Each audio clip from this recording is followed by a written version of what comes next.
Red and blue light spilled across the asphalt, pulsing against the windshield of the car I'd just pulled over. Routine stop, speeding, nothing more, until I saw who was behind the wheel. My wife. Her hands clutched the steering wheel too tightly, her knuckles pale. Beside her sat a man I had never seen. He didn't move, didn't flinch, just sat there with a smile that didn't belong to the moment. "License and registration," I said, voice flat, professional. She opened her purse with trembling fingers. The man next to her turned his head slowly toward me, as though he'd been waiting.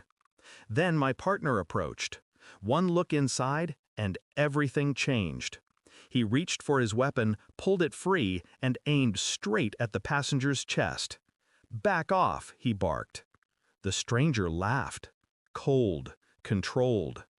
"Unfortunately, you're late." I didn't understand, not yet. But when my wife leaned forward, I saw her back, and the bruises. Old, layered, hidden until now. Something inside me went quiet. I should have reacted, should have asked questions, but the silence between us was heavier than any scream. She didn't look at me, not once. Her eyes stayed fixed on the dash, as though acknowledging me would burn her alive. And him?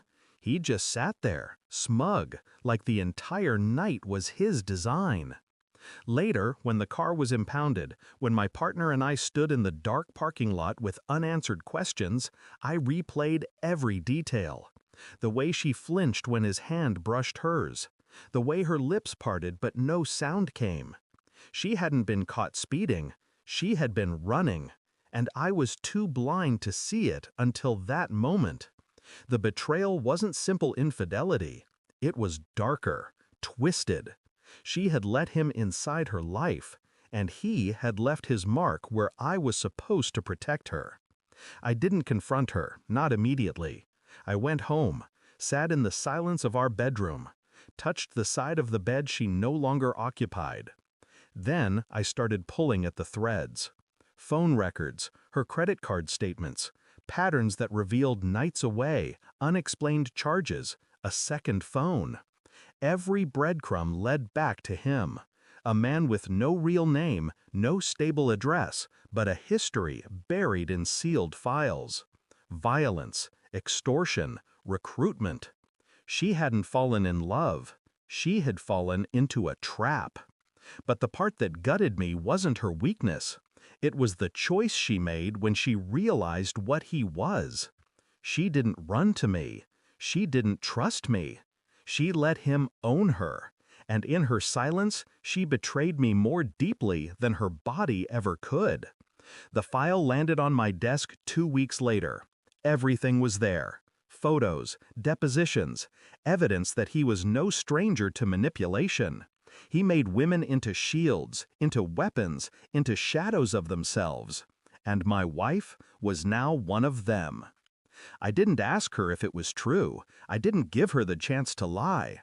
Instead, I laid the file on the kitchen table. Her eyes dropped to the photographs, the signatures, the proof. Her lips trembled. A single word escaped, barely audible. "Please." That was all. No denial, no explanation. I said nothing. I simply sat back, watching the collapse unfold. The truth had always been there. Now she was forced to look at it. The next day, I brought the file to Internal Affairs. Not against her, against him. Names, connections, evidence linking him to cases buried in silence. He wasn't just her secret. He was a rot spreading through the very system I swore to serve. And she knew I had the power to destroy him. When she begged me not to, when she reached for my hand with the same trembling fingers that had once touched me with love, I didn't move. I only looked at her, steady, detached. "You chose him," I said. And with those words, I walked away. They arrested him 3 nights later. I didn't go to the trial. I didn't need to.